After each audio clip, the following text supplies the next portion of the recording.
Assalamualaikum warahmatullahi wabarakatuh. Sahabat soleh beriman, diriwayatkan dari Ibnu Abbas radhiyallahu anhu, Nabi Muhammad sallallahu alaihi wasallam bersabda, raja dunia itu ada 4, 2 mukmin dan 2 kafir.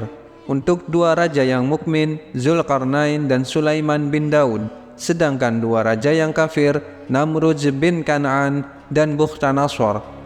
Dan bumi akan dikuasai seseorang dari ahli baitku.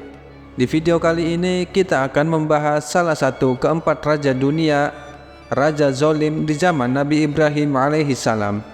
Kisah ini Allah abadikan di dalam Al-Quran. Namun sebelum melanjutkan kisahnya, ada baiknya untuk menekan tombol subscribe, like, share, komen, serta menyalakan loncengnya untuk tidak ketinggalan kisah Islami selanjutnya. Sahabat soleh juga bisa request di kolom komentar untuk kisah-kisah lainnya.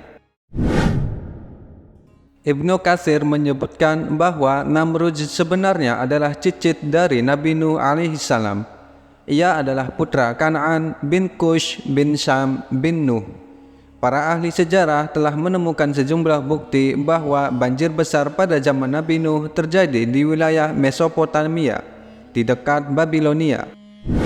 Namrud dikenal sangat kejam karena tak segan membunuh tiap bayi laki-laki yang baru lahir karena khawatir akan menggantikannya atau menyerangnya. Namrud merupakan seorang raja yang sangat berbakat dalam berperang, terhitung merebut 9 kemenangan dalam 1 tahun. Wilayah kekuasaannya membentang dari belahan timur dan barat dunia. Dengan prestasi itu, Namrud memberikan gelar kepada dirinya Raja keempat penjuru dunia dan Raja alam semesta. Dengan gelar tersebut menjadikan Namrud satu-satunya raja Mesopotamia yang mempunyai status sama dengan para dewa. Keberhasilan lain dari Namrud adalah mampu menyatukan kota-kota Mesopotamia yang saling berperang menjadi satu kerajaan besar. Namun, besar kekuasaan dan kekayaan yang dilimpahkan Allah Subhanahu wa Ta'ala kepada Namrud tidak menjadikannya bersyukur, bahkan menjadikannya sombong dan kufur. Ia adalah seorang raja zolim yang memperlakukan rakyatnya dengan semena-mena. Di antaranya adalah menguasai sumber makanan dan minuman. Namrud menjanjikan akan memberikan kepada orang-orang yang kelaparan mendapatkan roti dan gandum hanya dengan satu syarat, yakni mengakui dan menyembah dirinya sebagai Tuhan. Setiap kali orang menghadap kepada Namrud untuk meminta makanan, petugas kerajaan akan menanyakan terlebih dahulu, "Siapakah Tuhanmu?"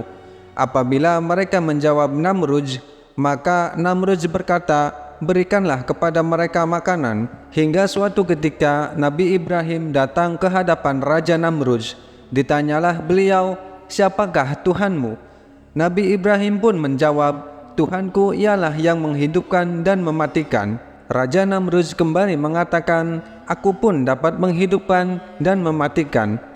Maksud dari perkataan Namrud ialah ia bisa menghidupkan seseorang yang datang kepadanya, lalu kemudian ia beri makanan, dan mematikan seseorang ialah membunuh seseorang. Maka saat itu Nabi Ibrahim meminta Raja Namrud untuk menerbitkan matahari dari barat seperti yang dilakukan oleh Allah Subhanahu wa Ta'ala. Allah menerbitkan matahari dari timur, maka terbitkanlah ia dari barat.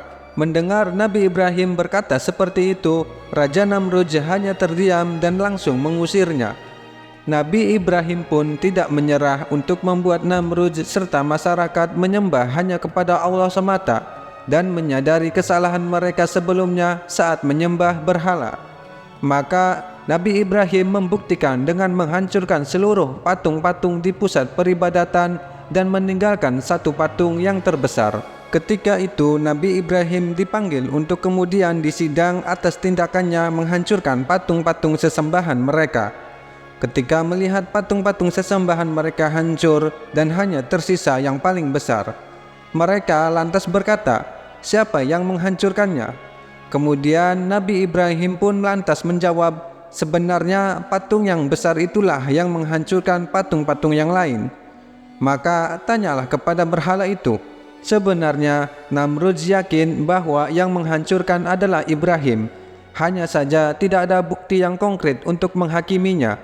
Sementara bukti yang lain menunjukkan kalau kapak untuk menghancurkan berhala lain menggantung di leher berhala yang besar itu. Makanya hanya terdapat dua pilihan: mengakui kalau yang menghancurkannya itu adalah berhala yang besar itu, sementara akal pikirannya bertolak belakang, atau mengakui kalau berhala yang besar itu tidak mungkin melakukannya. Bagaimana mungkin patung itu bisa bergerak, sementara patung itu sendiri dibuat oleh mereka? Secara tidak langsung, mereka mengakui kalau patung-patung yang mereka buat itu sebenarnya tidak memberikan manfaat apapun. Dengan posisi terpojok, bukannya tersadarkan, Namrudz malah semakin murka. Kemudian ia memerintahkan pengawalnya untuk menangkap Nabi Ibrahim dan membakarnya. Ini hukuman atas apa yang dilakukan Nabi Ibrahim. Dan tibalah saat Nabi Ibrahim akan dibakar. Namrudz memerintahkan masyarakat untuk menyaksikan prosesi bakar tersebut. Begitu pula para keluarganya yang menyaksikan hukuman tersebut. Maha besar Allah dengan segala kekuasaannya. Nabi Ibrahim sama sekali tidak merasakan panas ataupun terbakar atas api yang melahapnya. Allah berfirman, "Wahai api, jadilah dingin dan keselamatan bagi Ibrahim." Al-Quran Surah Al-Anbiya ayat 69. Berkat lindungan dari Allah, Nabi Ibrahim membuat takjub seluruh penduduk yang menyaksikannya, sebab tubuhnya tetap utuh tanpa terbakar sedikit pun. Melihat kejadian itu, sang putri dari Raja Namrudz memberikan kesaksiannya bahwa Allah yang Maha Esa dan Ibrahim adalah utusan Allah. Kesaksian itu ia berikan di depan sang raja dan masyarakat yang menyaksikannya. Sebagian masyarakat pun akhirnya mengikuti ajaran Nabi Ibrahim, namun tidak sedikit juga yang masih dalam kemusyrikannya. Melihat kejadian tersebut, sang Raja Namrudz semakin murka, terlebih sang putri tercintanya mengikuti ajaran Nabi Ibrahim. Maka sang putri pun tak luput atas hukuman dari sang raja zolim. Sang putri raja pun turut serta dilemparkan ke dalam kobaran api tersebut. Dengan kehendak Allah, Nabi Ibrahim dan sang putri pun selamat dari kobaran api tersebut. Setelah kejadian pembakaran tersebut, Nabi Ibrahim lantas tak henti untuk berdakwah. Meskipun beliau tahu kalau sang raja tidak akan membiarkan dirinya berdakwah dengan bebas. Namrudz yang saat itu memiliki lebih dari 700.000 bala tentara yang kuat dengan persenjataan yang lengkap, tak henti-hentinya menghalang-halangi jalan dakwah Nabi Ibrahim. Dengan bala tentaranya yang bersiap di padang yang luas dengan persenjataannya untuk meringkus dan menghalau jalan dakwah Nabi Ibrahim. Dengan sombong dan angkuhnya, Namrudz berkata kepada Ibrahim, "Jika benar Tuhanmu memiliki malaikat, maka kirimkan malaikatnya untuk berperang melawanku apabila mampu mengambil kerajaanku." Maka pada saat itu, tidak jauh dari padang yang luas terdapat lautan. Muncul darinya segerombolan nyamuk yang sangat banyak, seakan-akan menutupi pandangan manusia ke langit. Walau hanya seekor nyamuk, itu merupakan tentara yang Allah kirimkan untuk menjawab tantangan Namrudz. Tidak perlu mengirimkan malaikat seperti apa yang dikatakan Namrudz. Cukup dengan salah satu makhluknya yang sangat kecil, yaitu nyamuk. Dengan teratur, nyamuk beriringan menuju pasukan Namrudz, menyerang dan menghisap seluruh darah tentara hingga mati lemas. Disisakan oleh Allah Namrudz seorang untuk menunda siksaan baginya dan membiarkannya kembali ke istana. Diberikan waktu berfikir selama 3 hari untuk muhasabah diri. Hanya saja tidak mengalami perubahan pada diri Namrudz.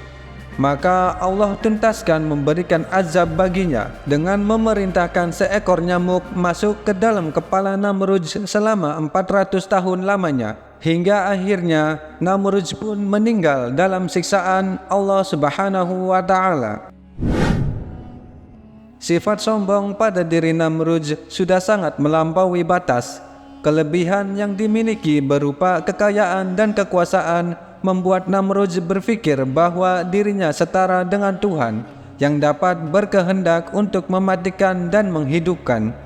Pada nyatanya, kemampuan untuk mematikan dan menghidupkan adalah sebatas kemampuan memberikan perintah kepada tentaranya untuk membunuh seseorang atau membebaskannya.